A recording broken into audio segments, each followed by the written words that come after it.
Okay, here we go. Welcome back. It has been a very long time since I have sat down and done what I would consider myself to be like an official like video essay. I've been leaning more towards the kind of just casual talking to you guys while I'm driving to and from work kind of thing. Hopefully you guys are getting some value and enjoying that. But I always did want to come back to doing the video essays. The content was dry and like coming up with concepts is not easy. And so the hope here was that I would just, as concepts present themselves, I would go ahead and talk to them. So today, as the title would suggest, is about my first ever Comic-Con going experience.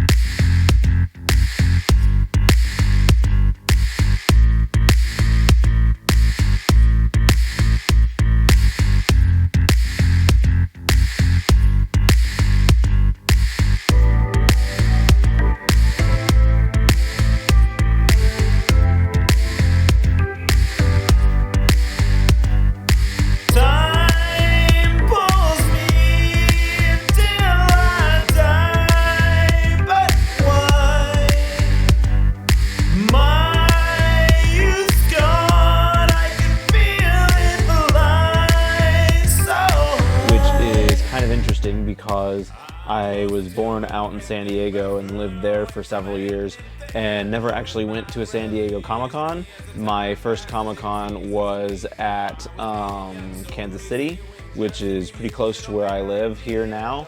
And it's just been kind of something that I've always kind of wanted to do, but I've not been like super passionate about it. Like I have a lot of like nerdier things that I'm into and that I enjoy, but I've never considered myself to be like one of those hardcore like go at 'em fans. I think like on a scale of 1 to 10, like 1 being like that totally like sports oriented traditional male person that does nothing with anything that is like mildly fictional, and 10 being that guy who like acts out his voice acting and totally like immerses himself into the material and is like makes other people uncomfortable because of how much he loves his stuff. That would be like 10. On a range of that scale, I think maybe I'm like a 7 or so. I know a lot about a lot of works of fiction, and I appreciate a lot of works of fiction, and I feel very strongly about a lot of works of fiction. But I don't go off the deep end to where I find myself embarrassing myself or others because of it. But to the same end, I am very proud of what I enjoy, and I own that, and I'm not gonna sit here and be like, oh my gosh, I'm not proud of what I do or what I enjoy.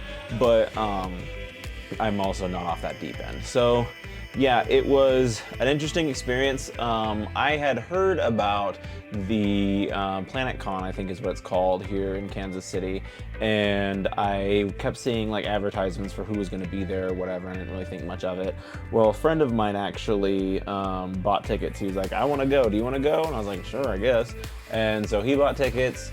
And it was really just going to be this kind of casual thing. I was just going to go there and see what was going on and kind of figure it out from there.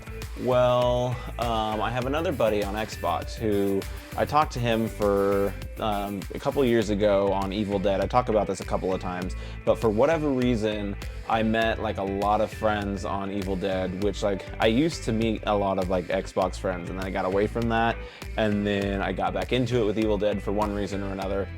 And a lot of them have stuck around and continue to be people that I talk to and game with today. But at any rate, this guy I talked to for a while, and he recently came back to Xbox. He was gone for like a year or two or something like that. And this is like his bread and butter. Like these kinds of weekends are like this is like his scene. And so I had to get like the inside scoop from this guy and be like, dude, like my buddy planned this event. I really don't know what's going on. I have no idea what I plan on doing or anything like that. What have you got for me? And he was like, well, do you have any idea who's like even gonna be there? And I was like, no. And he was like, okay, well, you should probably figure out who's going first, and then see if there's like something that you want for them to sign. And like some people are really cool and have multiple like pens and pencils there to sign with, and other people do not, so you might want to bring your own thing for them to sign with. And he got like super into the weeds with it, which is absolutely what I needed, absolutely what I wanted. And so I appreciate him for that. And I was like, you know what? I'm not going to get as far in the weeds as he did, but at least now I know more than I did before I started out. So I have a clearer picture. And so I went down the guest list and I was like, okay, there's some people that I wanted to see here. I recently got into watching Happy Days, just at the end of last year, more so, well, I guess end of last year, because we're only 2 months into this year yet. And so when I was first scrolling through, those were the first people I saw, that Henry Winkler, Ansem Williams, and Don Most were going to be at this fair. And I was like, well, cool, well, right then and there, there's 3 people that I can spend some time with, and that'll do me, that'll be pretty good. And then I'm scrolling, and then there's the cast of Boy Meets World on there. And I feel like I've talked about Boy Meets World on here before, and if I haven't, I apologize. Maybe I should talk a little more about that. But I watched that at the beginning of last year. I had seen the show when I was younger. I'd seen it in syndication, but like the show ran for 7 years, and so in the beginning they're like kids, and in the end they're like full-fledged adults. And I can remember being confused as a kid, because one episode they would be kids and the next episode they're adults, and I was like, what is going on here? And my younger self just thought that they were all different actors, and I thought it was all very, very, very confusing. And so move on to beginning of last year, I was looking for something to watch. I was taking a break from anime. I was like, I'm not really in the mood for anime right now. Let's do something live action. And something that I've always appreciated about live action television, which is one of the few things it can do that anime cannot, is that you can watch people grow up on screen in front of your eyes. And that's one thing I've always really appreciated about live action TV. And so I was like, I want a show like that. I want a show where I can watch my cast members grow up. And so I don't know, the YouTube God algorithm of awesomeness did its magic, and it suggested me this video of all the sad moments of Ryder Strong's character. I'm blanking on his name right now. Sean Hunter. It was all the sad moments of Sean Hunter during the course of this show. And after watching that, I was like, man, I've got to see this. I got to figure out what's going on to this poor kid. And so I got in my car, and I drove to my local video store. And sure enough, they had seasons 1, 2, and 3. Perfect start. And it was buy 2, get 1 free day there. So boom, meant to be. Bought the first 3 seasons, technically only bought 2, got the 3rd one for free, and went about my business. And I started watching it. Instantly really enjoyed it, really got into it, and it was a good show. And so then sure enough, I bought the rest of the seasons, blew through it. I was done by May, started it in February. I really do take my time with shows. I like to try and enjoy them and get the most out of them, but it was a great time.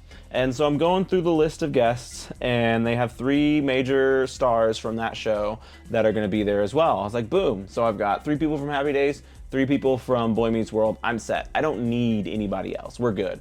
But you know, I'm here and scrolling. I ought as well keep going. So I keep scrolling, and then boom, my world stops. And I run into Keith David, who is like a monumentous part of both my childhood and like my teen years and my adult years and just everything. This man is amazing. If you're not familiar, you have got to look him up. He has such a large repertoire of stuff, and like everything that he does is so iconic and so incredible. So like he has a lot of work as like an actual actor, like on film, and he does tons of voice work. Like a lot of people, you may not know his face, but I guarantee you know his voice. And so like movies, he was in They Live and The Thing, and those are probably his 2 like biggest movies. I know he played in Community, like the weird 2nd season after Yahoo brought it back to life. He was a live action actor in that. And then there's tons of other live action stuff that he does. Those are the main 3 for me.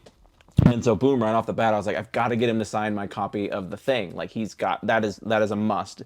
Anyone who has not seen The Thing, like go and watch that. John Carpenter's 1983 The Thing is one of the greatest horror films of all time. And Keith David is one of the main people in that. So like boom, amazing. But like he played Goliath in Gargoyles, if you're familiar. He played Spawn in Spawn the Animated Series, if you're familiar. He plays the president in Rick and Morty, if you're familiar with that. That's a pretty modern big deal. So like surely you at least know the president from Rick and Morty. He plays tons of one-off voice actors. He's in Teen Titans. He's in a lot of video games. He played the Arbiter in the Halo franchise, which there was tons of Halo fans at that event. And I had almost completely forgotten that he had done that voiceover. But like the night before, as I'm packing all my stuff up to try and see what I'm going to get this man to sign, I'm like, oh my gosh, he's in Halo. I don't really own any Halo games. I wasn't like the biggest Halo fan, but still, that's cool. He was also in Mass Effect. He was Admiral Anderson. He was in Saints Row. He was Julius. And so I stuffed my copy of Mass Effect 3 in the bag and was like, okay, I've got enough stuff for him to sign. I brought my first season of Gargoyles. I brought The Thing because I knew he was signing that. If nothing else, he was signing that. I brought Spawn, which was unfortunate because it is on like it doesn't have a sleeve. It's one of those steel back covers. And I had him sign it anyway, and it kind of got ruined, and now I'm mad at myself. So darn it about that. But I brought Spawn. I bought the Gargoyles first season. I brought Mass Effect, and I brought John Carpenter's The Thing. I knew for sure I was going to have him sign The Thing, and I was going to take a picture with the guy. I don't know that I was planning on doing anything beyond that point. But at any rate, went down the list. There's other people that I knew, Matthew Lillard, and some other, one of the guys from Riverdale, the guy who voiced Courage the Cowardly Dog, which is a cartoon that I do really enjoy, but I was like, I don't know how much I like really need to meet this guy right now. But anyway, Keith David was there. My day was set. I knew that I had a mission.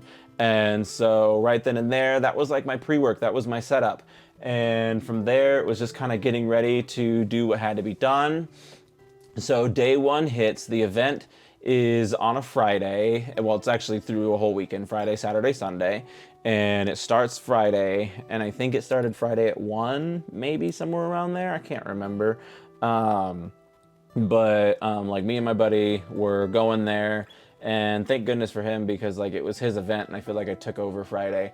But we're going there, and I was like, yo, like if nothing else, I've got to meet with Keith David. Like that is my lifetime goal right now. Like this is the thing that I am obsessed with. And so we go ahead and we get into Keith David's line, or we get into what we think is Keith David's line as soon as we get there. So we get there, we get let in, we use the restroom, and then we go straight to the line. And we're in this kind of, it's a weird way. There's the line right in front of the booth, and then there's like a walking lane, and then there's a line behind the booth. And so we're standing in this line behind the booth, and no one's really saying anything. And I was like, I guess this is a line. And one of the people working there was like, who are you trying to see? And I was like, Keith David. And she was like, oh no. She's like, the line for Keith David starts like way back there. And I was like, seriously? Like, okay. And so we go and we follow this lady and we find the Keith David line, and it wrapped around through the back into somebody else's booth, and then snaked, and then boom, there was us. And so I was like, holy moly, like it felt really good to know that that many people showed up for Keith David, but like, my goodness, I now have to wait for this man for a very long time. And back the bus up because I missed a detail, but Keith David actually, he was supposed to be there Friday, Saturday, Sunday, and he canceled at some point in time and was only coming on Friday. And I don't know when that happened, but I know that Friday when we got there, I looked it up. And I noticed that, and I was like, oh man, he's only gonna be here Friday, so I have to. Like, I was gonna see him Friday regardless, because like, that's my thing. Like, I wanna get the thing that I wanna do the most, get that out of the way, so I'm not stressed out the whole time trying to remember, oh, am I gonna get there, am I gonna get there? Anyway, So yeah, he was only gonna be there Friday. So we get there Friday. I'm in line in this backed up, massive, intense line, and like this is my first day experience of Comic Con, and like I knew lines and waiting was gonna be a thing. I was not stupid or naive to that, but like I didn't know maybe that it was gonna be like as intense or more intense than Disney World, which is what we went to in Florida. And the problem with Disney World is they like advertise their wait times. So they're like, this ride, if you want to ride it, is going to take 2.5 hours. And I'm like, ugh, like I don't want to do that. And so, but this place isn't nearly as big as Disney World, obviously, so they didn't really advertise their wait times. And so we're in line in a decent enough spot, and it is moving incredibly slow. It is very sluggish. And like 1 hour turns into 2 hours, 2 hours turns into three, 3 hours turns into four. And it becomes pretty obvious at that point that we're very likely going to spend our entire day here just waiting in line for Keith David. And as great as an experience as this could possibly be, it is also like dreadful to be like, ugh, I am going to be waiting in line this long. And it was not awful, honestly. Like 6 hours of line waiting, we managed to make the most of it. We're a bunch of imaginative, nerdy people. I made myself a new friend actually in line. His name is Alex. He's also on YouTube. I follow his YouTube and I bug him all the time. But me and Alex chatted a bunch. He had a poster from Halo 2 that he wanted to get signed. He had it signed by the guy who played Master Chief, the woman who plays Cortana, and a third voice. I don't know the Halo franchise that well. I'm sorry, Alex. So, but at any rate, he had those three major cast members. I think it was Oracle, the person who voices the Oracle. I think was the third person he had. And so he needed Keith David as the Arbiter to complete his set. And then, like, as we got to talking, he also had the steelbook of Halo 2 that was his little brother's, that they got all those same signatures together whenever they went to do that. And so his little brother also only needed Keith David. And so he was going to get that signed, and he was going to get his poster signed, and then he was good.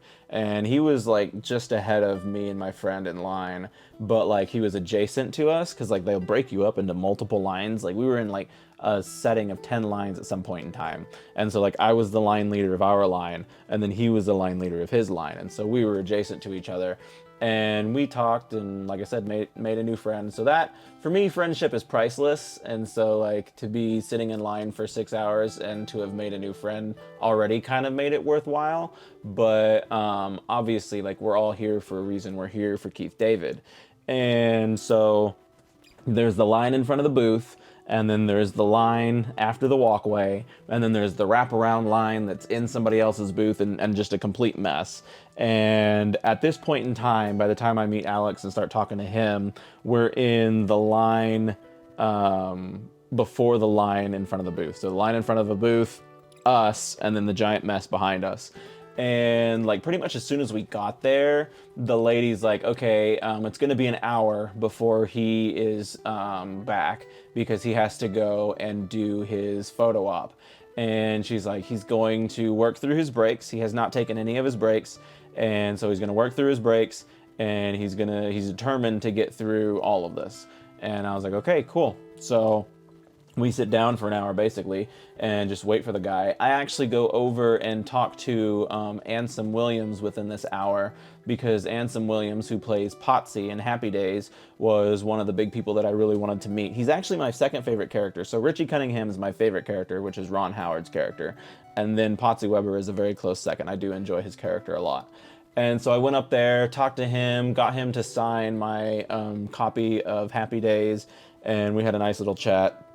I went back to the Keith David line and then sat back down, and then eventually the line started moving. So like as soon as he got back, they knocked out like 4 rows of people. And so like they had us lined up like this, and so then we would all inch our way this way as we bled into the line of the people who were right in front of the booth.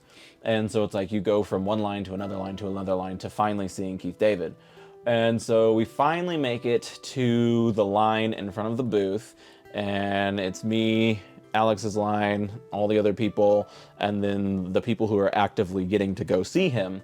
And it's like 7 o'clock, I think, by the time we get to that portion of the line, and the place closes at 8. And so now we're all like, okay, yikes, this place is about to close, and are we just gonna not get what we sought out to get here? Like, we've been in line since 2 o'clock, so we've been in line for 5 hours now. Like, this is insane.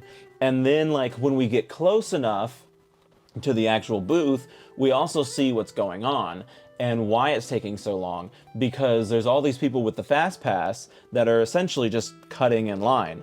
And so, like, for the massive line of us regular folk, there is also a decently large line of fast pass people who are just running in trying to capture what they can of this man's time. And so we've got just a giant cluster going on. They're letting in all these fast pass people, and they're not letting in any of the regular people. The line's getting clogged up. People are starting to get frustrated. It's an hour before close. Are we even gonna get to see the guy? And like multiple times I can overhear the staff talking, because they were so close to us and we were so close to the event at this point.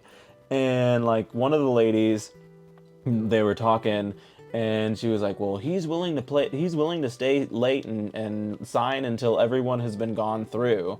And the other lady's like, well, like, are they gonna let him do that? And she's like, I don't know, but he said he's willing to do it.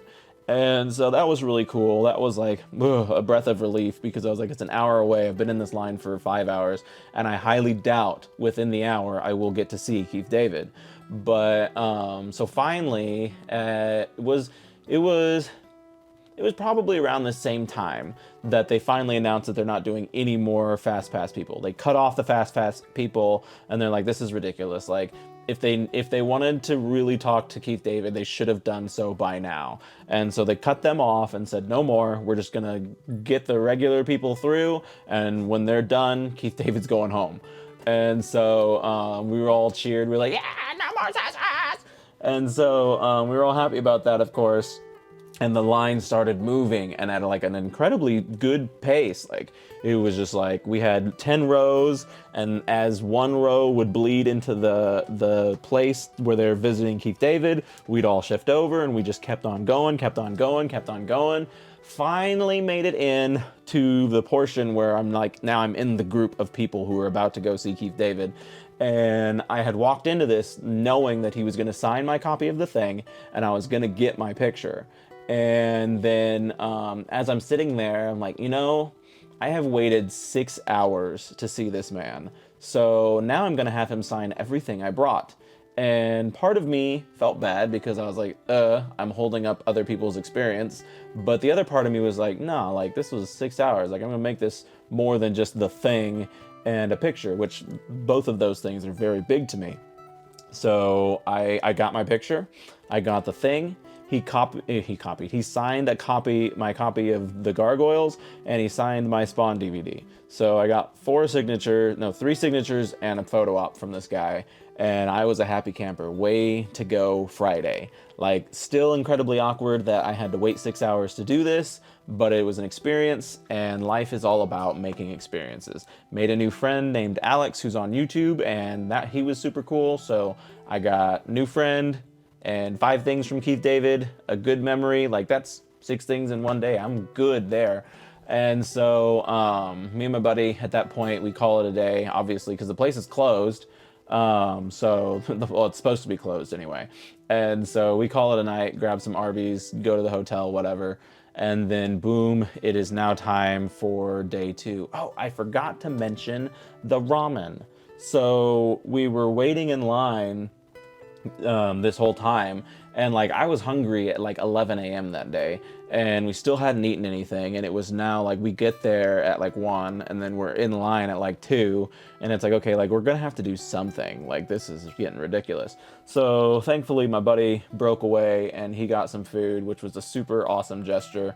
But like the ramen shop inside the venue was like worse than the 16-cent Walmart ramen, which like I did not know that that was actually possible, but it was possible. It was, and it actually had chicken, but it was like the blandest, coldest, flavorless thing that I've ever had. But at the time I was starving, so I didn't really care. And like it was a super nice gesture, but I was just like, God, this ramen is disgusting. Like, what is wrong here? But whatever. I have food on my stomach, we're good to go. So I just forgot to point that out.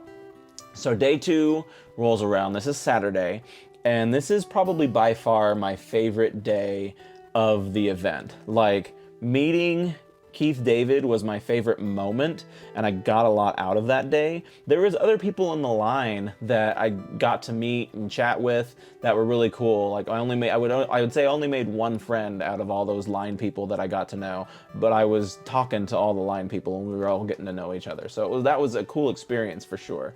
And it was Keith David. But like day 2, I think is where the meat and potatoes was at. So day 2, we run immediately for the Henry Winkler line. I hadn't intended to go to the Henry Winkler line because he played the Fonz in Happy Days, and I didn't want Ansem Williams to think that I was literally just asking for his autograph because there was no one there and it was someone to talk to. But at the same time, like, it would be cool to complete my set of Happy Days characters and get everybody except for Ron Howard, who wasn't there, on my DVD. And my buddy really wanted to get a picture with Henry Winkler because he was in The Waterboy. I was like, okay, cool. So we got there and we were right smack dab in front of his line. We made good time, got there pretty much immediately. And as soon as he gets there, Henry Winkler was an incredibly nice guy. He got out of his line and he greeted all the people. He's like, hello, thanks for coming. I appreciate you waiting. Hello, thanks for coming. I appreciate you waiting. Went down the whole list, made a whole, was the sweetest, nicest guy you could imagine.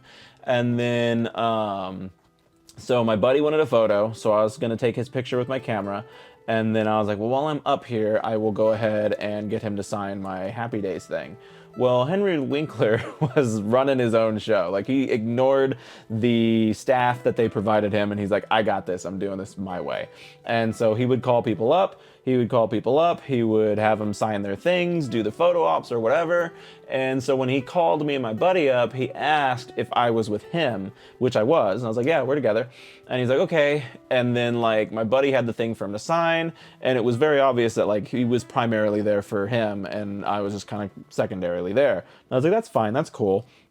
And then, so we get together, we take the picture, I hand it off to his booth guy takes our picture, and then I'm just kind of standing there with this thing, and he's already moved on to the next person. I was like, you know what, forget it. Like, I got Ansem Williams to sign this, which is awesome for me. And so I put my little thing away, and we go move on with our day. And after Henry Winkler, I think we pretty much head to the shops at that point.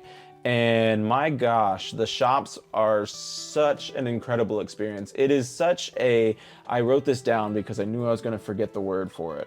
It is such a celebration of art. That is like the best way for me to put it. And like, when you think about it, all of the things that are being celebrated or represented in these Comic-Cons are art. Like, they're animations, they're movies, they're games, they're all encompassing. And it is like all these people's collective appreciations and celebrations of that art. And it was just wonderful, and I loved seeing it. And that was honestly probably my favorite part of it.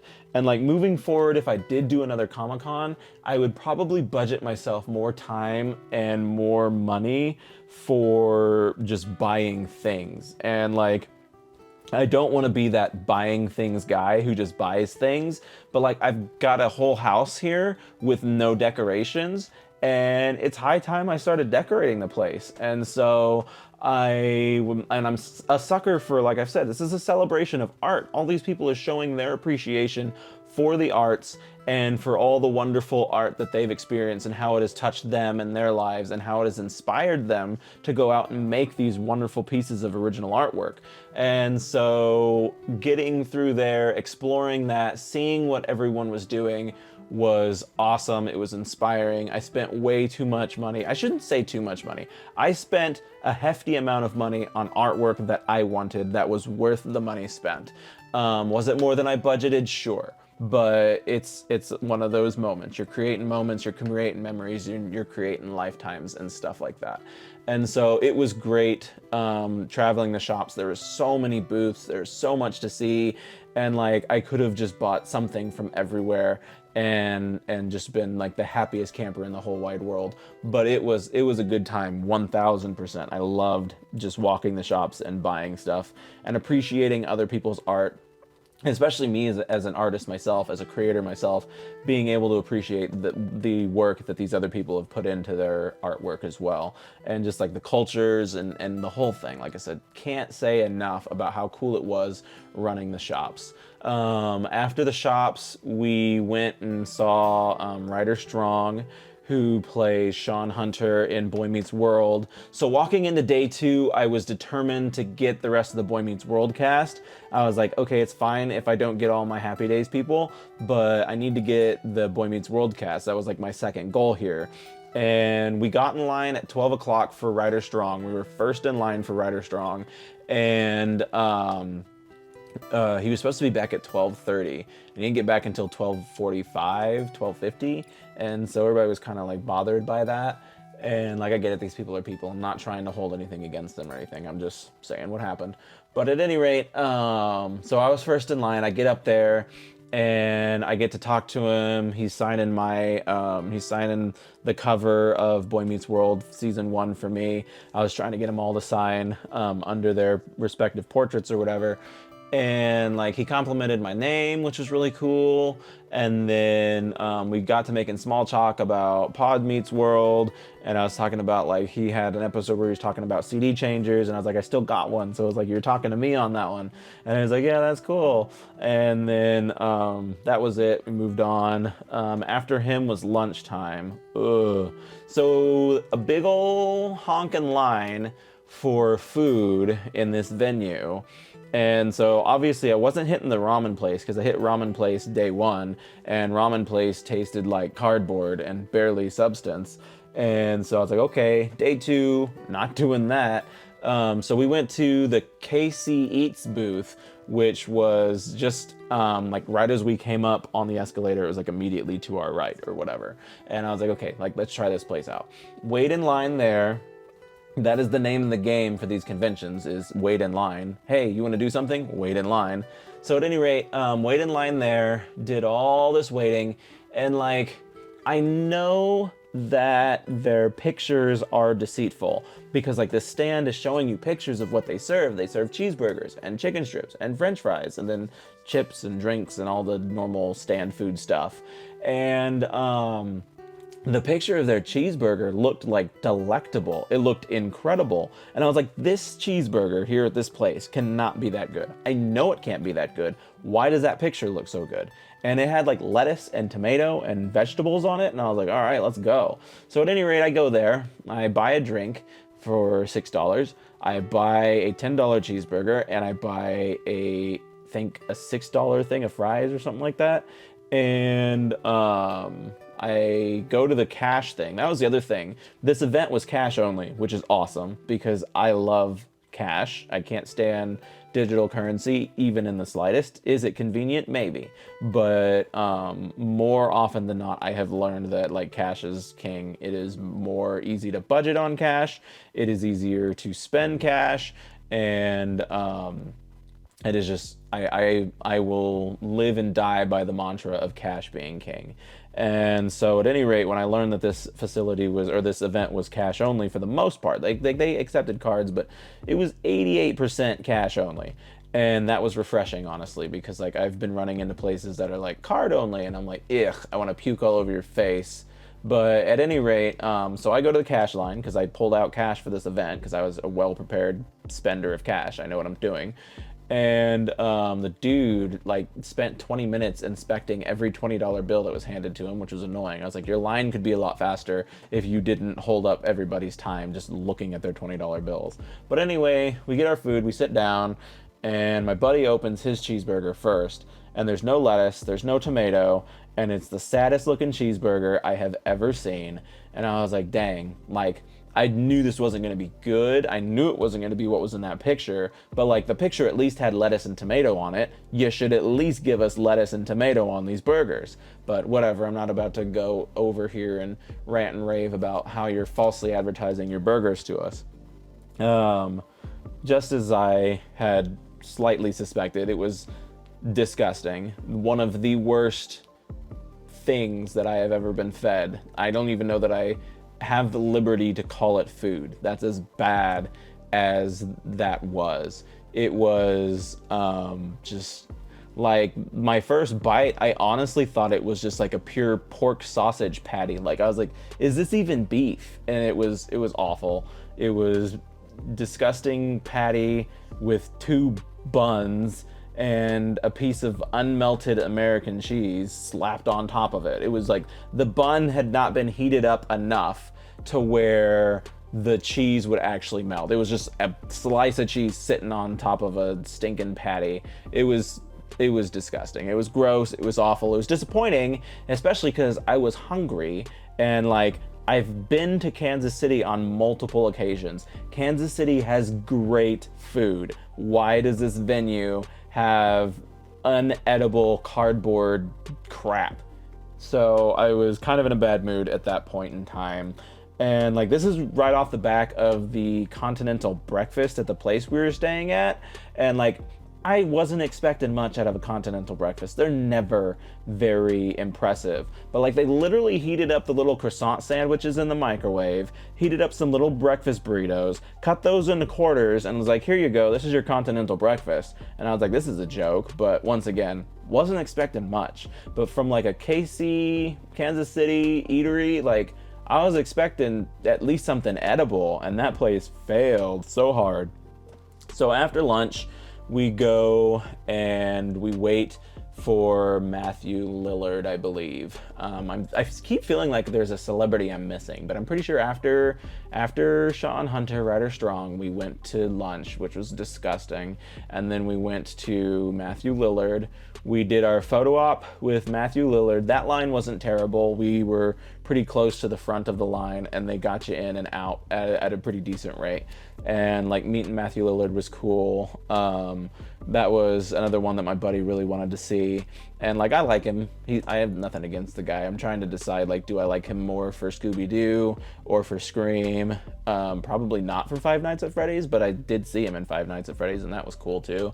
But at any rate, so yeah, that was a good time. Got a cool photo op with my buddy Matthew Lillard and I, and then from there, I think we pretty well headed home from there. I don't think we hit up the shops or anything after that point. I think that concluded day 1 for us. It was like 5:30 by then, and so we leave, and then we go to this Sonic in Kansas City, and it was abandoned. Like it was in a decently populated area, but it was completely barren. Like there was nothing around. And I was like, why is this Sonic like abandoned? Like, is it open?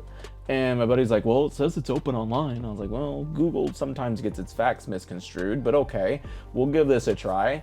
And so we park and we push the red button and nothing happens. And we wait a little longer, and I was like, well, did you push the button? My buddy probably thought I was being a total diva, but I was hungry, so sorry, bud, forgive me. And he was like, yeah, I know how to order food at Sonic, bud. And I was like, okay, well, push it again. And so we push it again, and we wait 5 minutes, and nothing happens. And we're like, what is going on here? There's no one here. There's no cars in the parking lot. And we've pushed this button twice, and no one has responded. And then so finally, as we look it up again to confirm that it's that it's open, someone finally responds and says their normal Sonic jargon. Hey, thanks for choosing Sonic. How can I help you? And so we give them our order. I ordered a double bacon cheeseburger, a large tater tot, a large lemonade, and a root beer float. I was really craving root beer floats. And then my buddy ordered whatever he ordered. And we took the food back to the hotel, and like, I'm starving. I've got to have some good food because that KC place was inedible, disgusting garbage. And then so I'm eating on my tater tots, and they just taste like oil. Not even salty oil, just oil. And I'm like, ugh, like what is wrong with these tater tots? They're like soggy, they're soft, they're not crispy or crunchy. They're soft, dripping with oil, soggy potatoes. And I was like, I ate like half of the large container of them, and I couldn't finish them. I was like, this is awful, this is disgusting, can't do this. So then I was like, okay, well, I guess I'll try this burger. The patties of this burger looked like they had been soaking in water for hours before being smushed and sponged on top of my burger patties. And I was like, oh, like it was unrecognizable as a bun by the time I opened it up and saw it. And it was so soggy that it was like jello in my mouth. And if you are anyone like me who does not like wet, soggy bread textures in their mouth, you can immediately imagine like the visceral gag reflex that attacked me the second I tried to eat that hamburger. It was disgusting. Arguably as bad as the plain pile of cardboard trash that I'd gotten at the venue. And I was like, what is going on, Kansas City? You guys are letting me down everywhere I go. Ramen place on Friday was terrible. Breakfast place was as terrible as at least I expected it to be. KC place was barely inedible, or mostly inedible. And then this Sonic is like completely off its ball. Like we've got disgusting oil tasting tater tots, you've got mushy soggy bread buns, and then I took the top bun off of the thing. I was like, I can't do this. Like, I will not make it through this burger if I have to eat one more soggy piece of mush on this thing. And then, so I got to the end of all of that, and I was like, okay, like, it's finally time for the root beer float. Like, please save me, dessert. And no, of course not, it didn't save me. They hadn't actually changed the syrup in the root beer. And so it was just carbonated water with vanilla ice cream in it, which ruined both the vanilla ice cream and like the float. Like it was disgusting. It was awful. And I was like, why? Why is the food this weekend been absolutely atrocious from like the second we got here? Like, what in the air has attacked me and decided that I am not allowed to have good food this weekend? And like worse yet, like I feel like it brought my entire mood down. I was like a grumpy jerk face of a person because I was hungry, and then I kept reaching out for food and they kept feeding me garbage, which made me less hungry but more hungry and more upset all at the same time. I don't even know. And so yeah, at that point in time I was like, this sucks, like terrible, terrible, terrible. Can't do any of this food right now. And so that was like the conclusion of day 2, which I still would say was my favorite day of the 3 days, but it needed help on food, and I needed help on food. And I didn't realize until this weekend how much good food affected my experience of like an overall experience. Like I would have rated this like a 4.5 out of 5-star experience, but like with the food, I'm sitting here like, ugh, like maybe it's a 3, and I'm like, but it's not the Comic-Con's fault that the food was disgusting, but it still affected the overall experience, if that makes any sense whatsoever. And so anyway, day 3, by far the shortest day.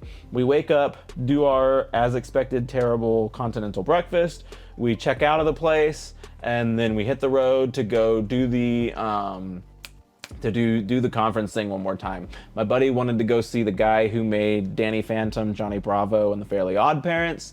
He wanted to meet the guy who voiced, is it Otto, the male fairy in Fairly Odd Parents? Otto, he wanted to meet his voice actor, and then we were gonna do one last wrap around the shops. And like someone, when we were in line at the ATM, was saying that like some of the shops will do like X% off on the last day, and I was like, cool, like I'll hit up the shops and get X% off, that'll be cool.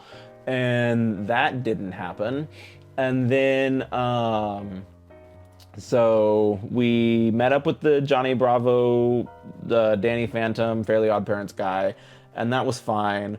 And then we met up with who did we meet up after that?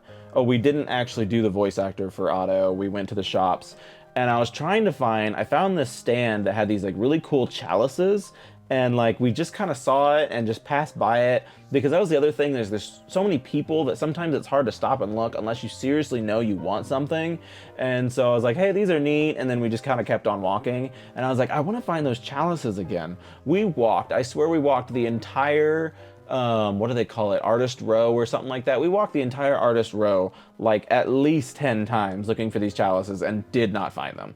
And then finally we were like, you know what, we're done. Like, we don't want to wait any more lines, we can't find our chalices. I have reached a point where I don't feel like spending any more money, and so I'm not like, why am I even looking at this point? I'm just frustrating myself. That is one thing that I've noticed about myself. Like, I do well financially, and I want to have like these events and these vacations where I just spend money like an idiot and I don't care. But like, the more and more I think about that, the more and more I think that's not ever going to be a thing for me. Like, because I am good with my finances, because I am frugal and smart with my money. And so like, to try and act against my better judgment and just spend all this money like an idiot, my mind is not going to let me do that. It's not going to let me do it, especially not without like a great amount of guilt. And that's where I was. Like, at the end of the day, Saturday, I was satisfied. I was like, okay, I spent a good amount of money. I got a lot of stuff that I like. Like, I'm good. I don't need to spend any more money. I don't need to see anything else. We're good. And then, so walking into Sunday, I had already decided in my head I wasn't spending anymore. And so at that point in time, like, I was like, why am I even shopping? I know I don't want to spend any more money. And so that's like, it's that Dr. Jekyll, Mr. Hyde thing. Like, in the moment, I want to be able to go to one of these events and just blindly spend all of the money and not even care. But then, like, actually when I'm there doing it, I'm still being frugal and like controlling my spending. And so like, I can't help it, but it also makes sense. But yeah, Sunday was very quick and short-lived. We did a couple of things. We were out of there by noon, and then we were driving home and calling it a day. I did stop by this antique store on the way home. I had been to this antique store once before with my folks. We went down in October maybe? I can't remember when we went. And there was a Sega game there. My favorite Sega game of all time, Streets of Rage 1. And I saw it there, and I didn't buy it because it was too expensive. And I was like, it's so expensive, I don't want that. And then, like, ever since I left, all I can think about is that game. And I was like, you should have bought it, you should have bought it, you should have bought it. I have a Sega Genesis here at my house, but all of my games are at my parents' house because they're technically my parents' games. And so I've been trying to rebuy the games that mean a lot to me, and so I can have my own Sega games over here. So I was like, you should have bought that, you idiot. And so anyway, my buddy stopped there on our way home, grabbed that game. Thank goodness it was still there. And then we went home for the weekend to call it, and that was the experience. So overall, it was not a bad experience. I enjoyed it. I don't know, like, I have my friend on Xbox who gave me the lowdown, and like, this is his scene, this is the thing he loves to do. He says that he does these like several times a year. I don't know that I could go that hard at it, but like maybe doing like once a year. I don't know. I was talking to my new friend Alex when we were waiting for Keith David, and he seemed like he saw a bunch of Comic-Cons a year, but like not as much as my Xbox friend does. And so maybe if I can fall somewhere between like Alex and my Xbox friend, maybe I'll be a little happier with myself. Right now, my calves are killing me, and they're saying, no, don't do any more ever again. And my taste buds are saying, if you do it, you better find one that has good food. Oh, so I did find good food. There's food trucks at the bottom of the venue. And so that was like one thing that I had learned. I was like, this is a big important takeaway. Never eat at the venue. Go to the food trucks. A, the food trucks did not have bad lines because most people weren't eating at them because they didn't feel like leaving the venue to go eat. And then B, the food trucks have 9,000% better food. Like, not only is their food better than the crap that they're serving in the venue, but it's actually good food. Like, whoa, I can't believe it. So yeah, that was one of the big takeaways there. But yeah, overall, like, it was a good experience. I say it left a bad taste because of the whole issue with food and like how that seemed to be an issue that haunted the whole thing and kind of affected the entire thing. But yeah, that was 100% part of my issue with it was just the bad taste. And then realizing something about myself, realizing that food affects an overall experience for me, and I can't avoid that. Even though, like I said, it's not the fault of although the venue food kind of is the fault of the Comic-Con, but like my inability to enjoy any food on this trip isn't necessarily the Comic-Con's fault, because it's not, their goal isn't to sell me good food, if that makes sense. Like, that's not what they're out there to do. But it still is something that I've learned about myself, and that I now understand that, like, if I'm going on a trip, there best be at least one good meal involved. But yeah, the bad taste comes from that. Overall experience, like 3.7 out of 5. And like I said, it's mainly because of the food. Otherwise, it'd be much like a 4.5 or something like that. But like, bigger understandings of myself is something that is super invaluable to get out of these as well. And so like, at some point in time, there was a pivotal change in my understanding of myself. A point in time where a lot of people would say where you stopped being a consumer and you started being a creator. You stopped looking at the creative business as something wild and interesting and something you like to experience, and you start seeing it as a business or as something that you can create in. Back in 2015, I hit a pivotal moment where I got tired of experiencing other people's stories, whether that be through books, whether that be through TV, through anime, through video games, whatever it was. I was tired of experiencing other people's stories, and I came to the conclusion that I was going to write my own, and I did. From 2015 on, I have experienced far less stories than I ever have before, and I have been consistently writing and making my own content. And I continue to try and get my content out in the world, and that continues to be a huge, major focus. That's why I have this channel. That's why I continue to upload stuff. That's why I continue to create stuff. And being there at that Comic-Con helped to remind me of my shift in mindset, because now I'm like, if I do this again next year, I want to have a booth. I want to try and sell myself, that sounds bad. I want to try and sell my merchandise, promote myself, and get my name out there to this immense and welcoming crowd of people.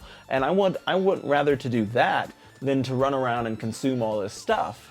And so I think that's my goal for next year. And like, if you guys are regulars on the channel, you watch the stuff, you follow it, like, follow my journey as I set up for Comic-Con 2025. Step 1 is figuring out how the heck to get a booth, and then step 2 is going to be like, outside of my books, like, what else can I sell here? I'm really going to try and crack down on Compression Man, and they really inspired me to crack down on Compression Man. I was like, these people are, this is why they're here. Like, these guests are here because they're part of some famous cartoon or some bigger community of things. I was like, how cool would it be to be invited as a guest because Compression Man blew up into something that the whole world can appreciate? How cool would it be to be invited as a guest because my books blew up into something that the whole world can appreciate? And that was inspiring. And that was the biggest thing I got out of this event, inspiration. Like, I would still, even if I had a booth or was a celebrity, I'd still really like to go and shop the shops and see everybody's appreciation of the arts. Like, I love that so much, and I still want to be a part of that. But like, moving forward, my goal is to be a part of that convention on the other side, the business part of it, the creator part of it. That is where I belong. There is the cynical part of me who sees the fact that I waited in line for 6 hours to get a signature, a photo, and a very brief, meaningless conversation with Keith David. And that part of me is like, wow, why am I doing this? Like, with Keith David, it means enough because I like him that much as a person, as an actor, as a creator. I like him that much. But there's very few people in this world I would do something like that for. And like, this whole event revolves around that. I waited for 40-50 minutes to talk to Ryder Strong, and Ryder Strong's great and all, but like, I had a short, pointless conversation. And I'm like, the cynical part of me looks back at that and I'm like, was that worth it?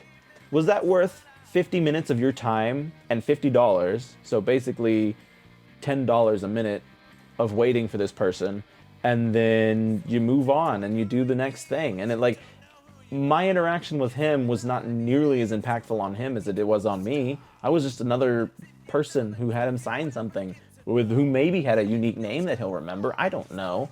But it's hard for me to look past that. But it was definitely inspiring, inspired me to do so much more with the current projects that I have. I want to take a new artistic approach to the books that I put out, and I have a really good idea for what to do with my brother Kanan. I'm going to set it up like a yearbook, and so like I want to have the back cover be like people's faces, like a yearbook, and then have the front page have like signatures from actual characters, and then when the book's completely done, have the back pages be like the senior, I forget what they call them, senior, whatever is when it's like best car, worst car, most popular, bad boy, or whatever, the superlatives or whatever. I'm gonna do that in the back and make my books not only a strong story, but a strong piece of art as well. And I think that will help them stand out in the large crowd of people running around at the Comic-Con. And then try and get some cool Compression Man merch going too. And Mom, if you're watching, I know you can make Pokemon plushies. Make Pokemon plushies. I think that is going to get us where we need to be for the end of this video. Almost an hour of talking here. I was really hoping that I could knock out a good chunk of time here and make a solid video essay for you guys, something that you can enjoy. You've not been super receptive to my car videos, but if I'm going to make the 24/365 videos, they are an absolute must. And then from there, if something needs to change, let me know what's more interesting. If this is more your kind of content, then I'm gonna just have to buckle down and make it happen, I guess. I'm gonna go over my pre-written script here and make sure I didn't forget anything before I log off. No, actually, I think I pretty much got it all. That is rare. I almost always miss something on these videos, and then I go back to my script and I'm like, oh my gosh, you didn't even talk about that. But I think I got everything that needed to be got, so I'm gonna edit this now. See you later.